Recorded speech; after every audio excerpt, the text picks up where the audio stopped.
अज्ञानतिमिरान्धस्य ज्ञानाञ्जनशलाकया चक्षुरुन्मीलितं येन तस्मै श्रीगुरवे नमः।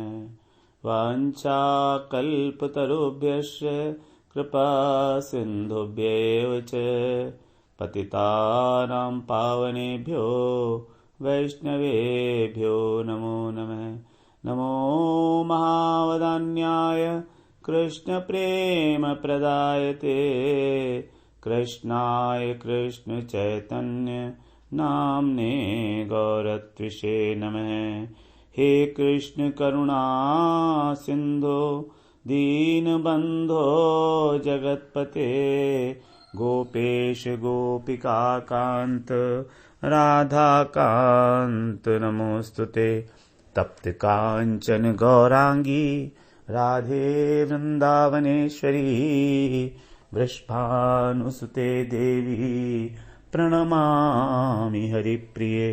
वृंदाय तुलसीदेव्यै प्रियायै केशवस्य च कृष्णभक्तिप्रदे देवी सत्यवत्यै नमो नमः। श्री कृष्ण चैतन्य प्रभो नित्यानंद श्री अद्वैत गदाधर शिवसदि गौर भक्त वृंद। हरे कृष्ण कृष्ण कृष्ण हरे हरे हरे राम राम राम हरे हरे। हरे कृष्णा। सर्वप्रथम मैं अपने गुरुपाद पद्म ओम विष्णुपाद अष्टोत्तरशत श्री श्रीमद् भक्तिवेदांत माधव गोस्वामी महाराज के चरण कमलों में अनंत कोटि दंडवत प्रणाम ज्ञापन करता हूँ। हम लोग श्रीमद् भगवद गीता के चौथे अध्याय का 39वां श्लोक श्रवण कर रहे हैं। इसमें भगवान ने बताया है कि जो तत्व ज्ञान को प्राप्त करने की योग्यता क्या है और उसका फल क्या है। तो बताया भगवान ने सबसे बड़ी योग्यता क्या है, श्रद्धा।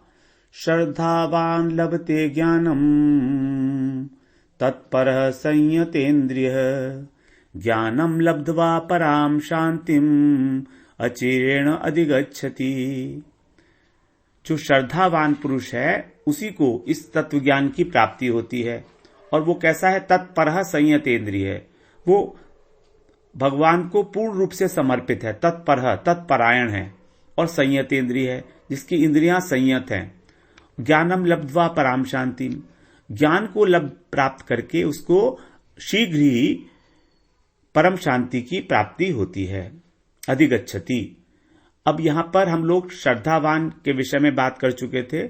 श्रद्धावान के दो विशेषण दिए, तत्पर है और संयतेन्द्रिय। तो हम लोग तत्पर की भी बात कर चुके थे। जो तत्पर है मतलब भगवान की सेवा में परायण है, तत्पदार्थ के परायण है, तत्पदार्थ भगवान है। अब हम श्रवण करते हैं संयतेन्द्रिय। तो संयतेन्द्रिय का अर्थ क्या है, श्रद्धा पूर्वक यदि हम तत्परता के साथ भजन करते हैं, अर्थात पालन करते हैं भक्ति के अंगों का, भजन का, तो क्या होगा, संसार के विषयों के प्रति स्वयं ही विराग उत्पन्न हो जाएगा, वैराग्य उत्पन्न हो जाएगा। क्योंकि भगवान ने मन को संयमित करने के लिए दो उपाय बताए थे, अभ्यास और वैराग्य। जब अर्जुन ने पूछा था 6ठे अध्याय में कि ये मन वायु की तरीके से दुष्कर है, इसको तो वश में करना बहुत मुश्किल है, तो भगवान ने कहा था अभ्यासेन तु कौन्तेय वैराग्येण च गृह्यते। दो तरीके बताए थे भगवान ने कि अभ्यास के द्वारा और वैराग्य के द्वारा इसको गृह्यते, इसको वश में किया जा सकता है। लेकिन फिर भी जब तक तत्व ज्ञान का अनुभव नहीं होता तो क्या होगा, साधक थोड़ा सा अभ्यास करता है और उसको ही अधिक मान लेता है और निराश हो जाता है।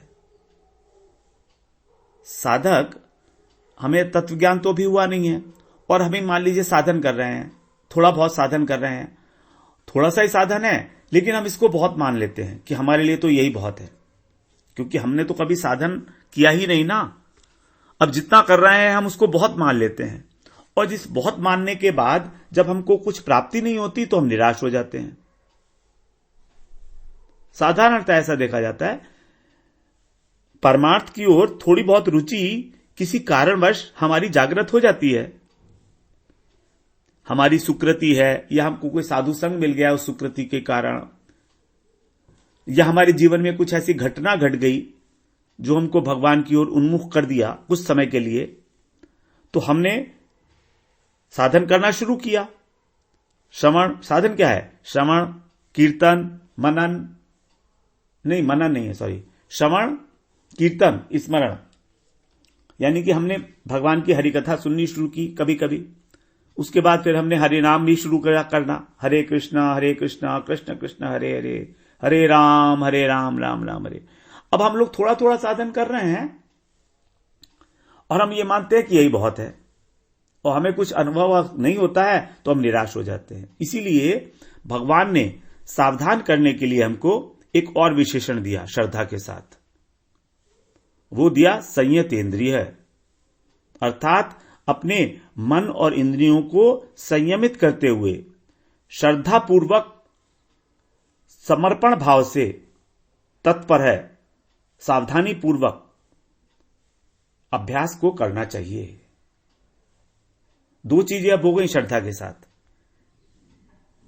मानो श्रद्धा अपने आप में पूरी नहीं है, श्रद्धा बीज है, लेकिन उस श्रद्धा भी हमारी कब बढ़ेगी आगे?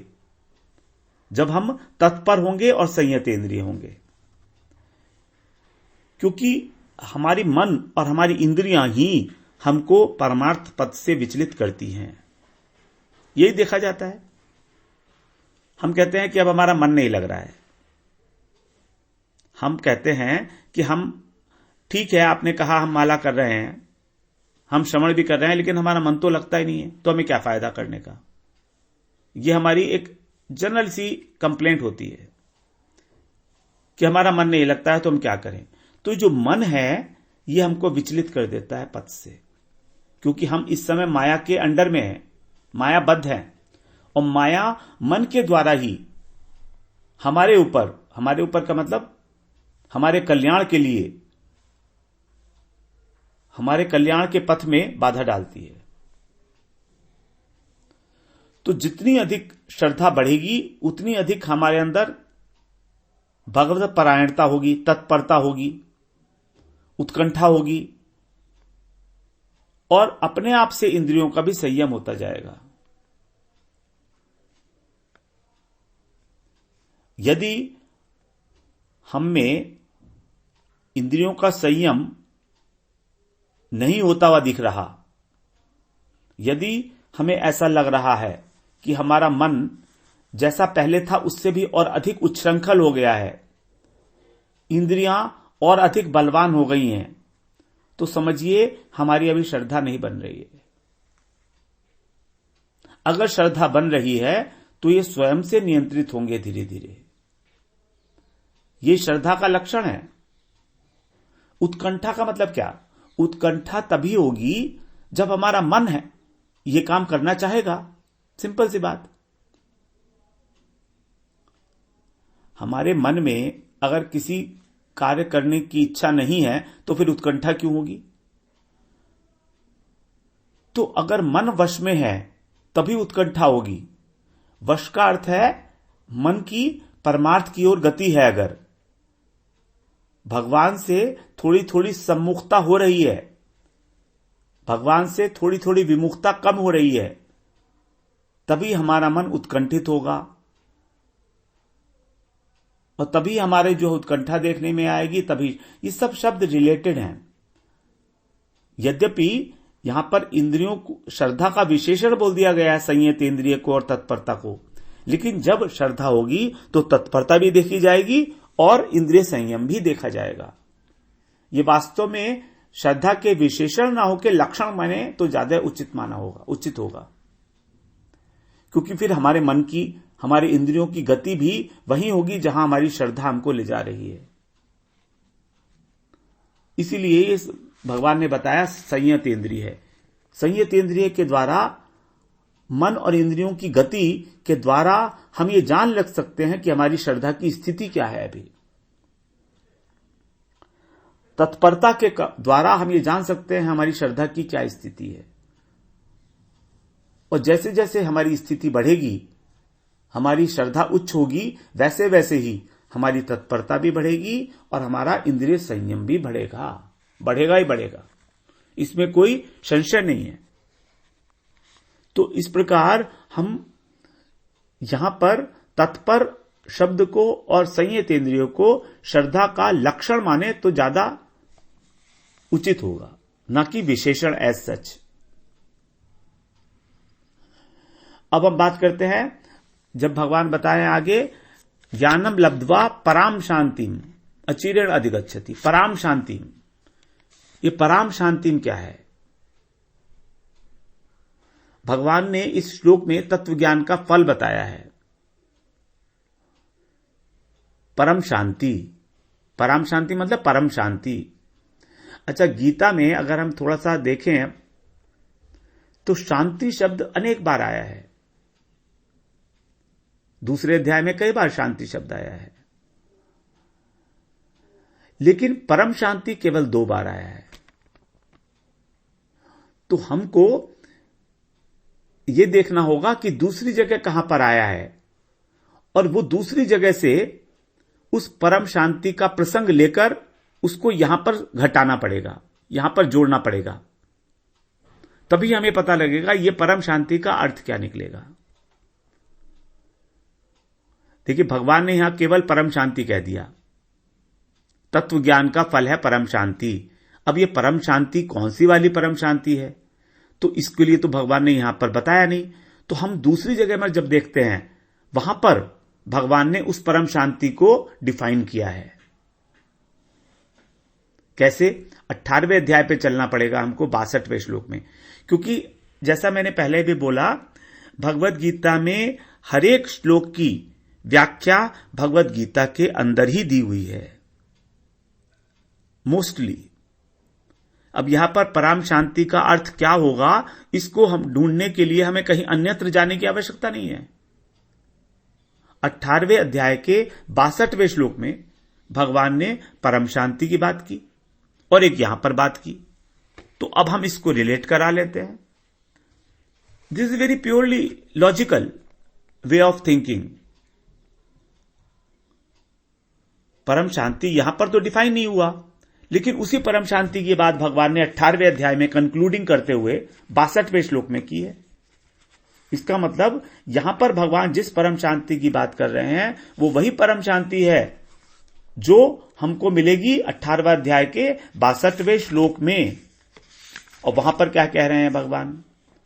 वहां बता रहे हैं, तमेव शरणं गच्छ सर्वभावेन भारत तत्प्रसादात् परां शांतिं स्थानं प्राप्यसि शाश्वतम्। तमेव शरणं गच्छ। तमेव माने तू, सर्वभावेन, सर्वभावेन का मतलब सब प्रकार से, सब प्रकार से का मतलब तन मन धन सब कुछ समर्पित करते, सब कुछ, अन्य किसी देवी देवता के पास नहीं जा। सर्वभावेन, अपनी सारी भावना को एक ही जगह पर लगा दे। कहां पर? तमेव शरणम गच्छ, उनकी शरण में जा। उनकी, तम, तम माने उसकी, उस ही की, तम एव शरणम गच्छ। कौन? तमेव। तो फिर क्या होगा?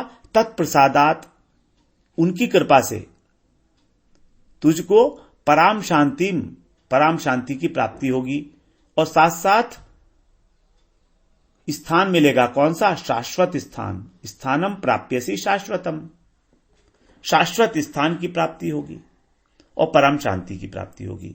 अर्थात उस स्थान पर जहां पर परम शांति मिलेगी वो स्थान शाश्वत स्थान होगा। बिल्कुल स्पष्ट हो गई ये बात। तो हमको परम शांति की प्राप्ति एक ऐसे स्थान पर होगी जो शाश्वत स्थान है, नित्य है। यद गत्वा न निवर्तन्ते तद धाम परमम मम। भगवान का जो शाश्वत धाम है, वहां भगवान उसकी बात कर रहे हैं। ये धाम कौन सा है? ये धाम है भगवान का वैकुंठ धाम। क्योंकि वैकुंठ धाम माया से अतीत है। वैकुंठ धाम के अधिपति है नारायण।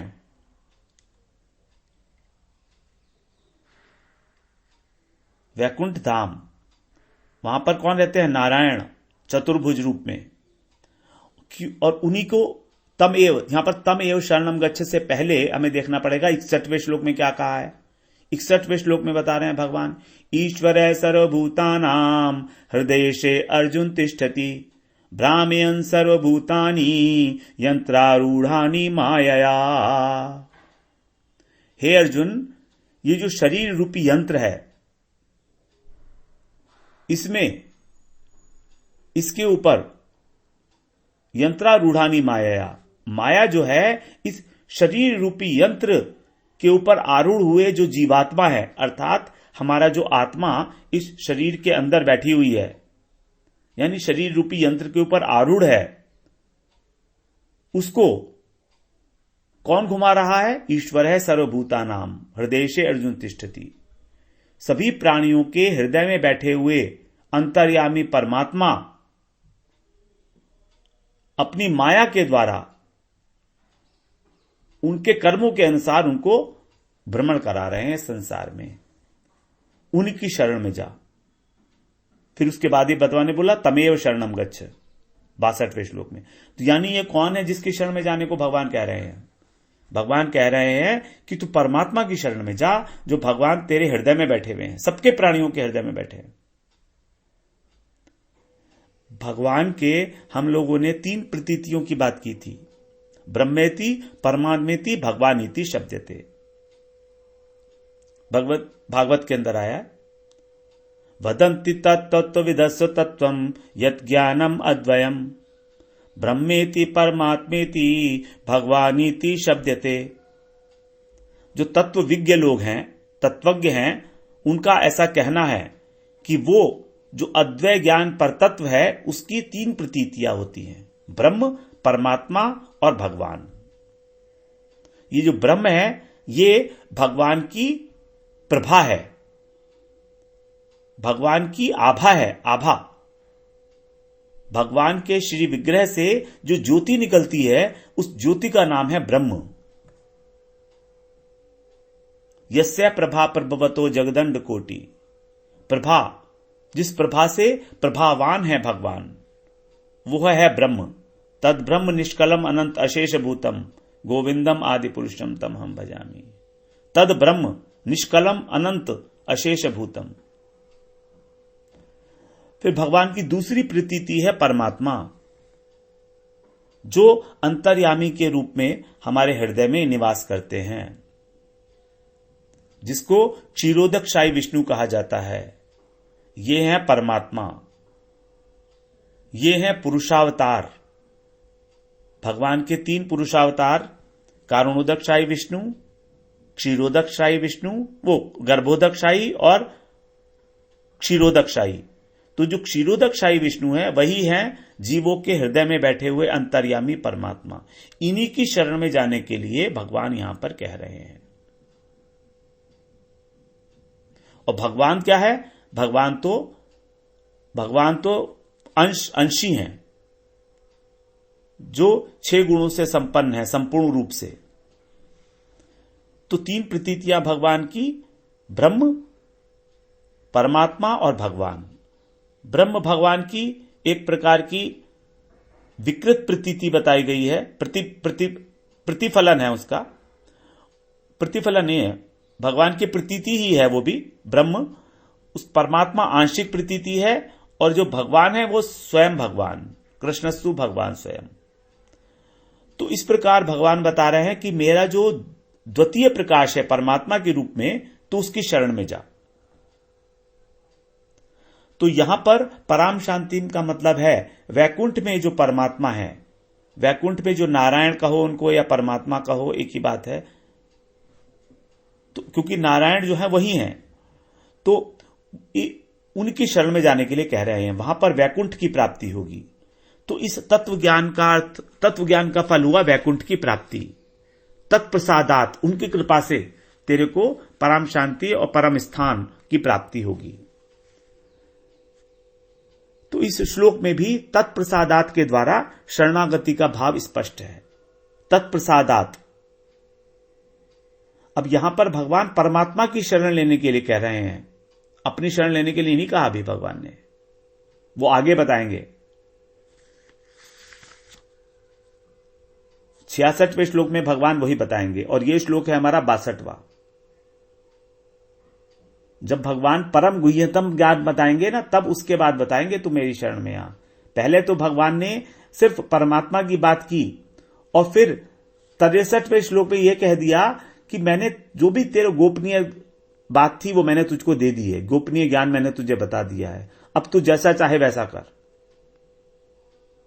अब भगवान ने देखा अर्जुन में तो कहीं कोई प्रतिक्रिया ही नहीं हो रही है। भगवान, ये तीनों श्लोक बड़े इंपॉर्टेंट है, 61, 62, 63। 61 में भगवान ने बताया कि वो परमात्मा कहां रहता है, सबके हृदय में। फिर 62वें में कहा कि तू उसकी शरण में चला जा।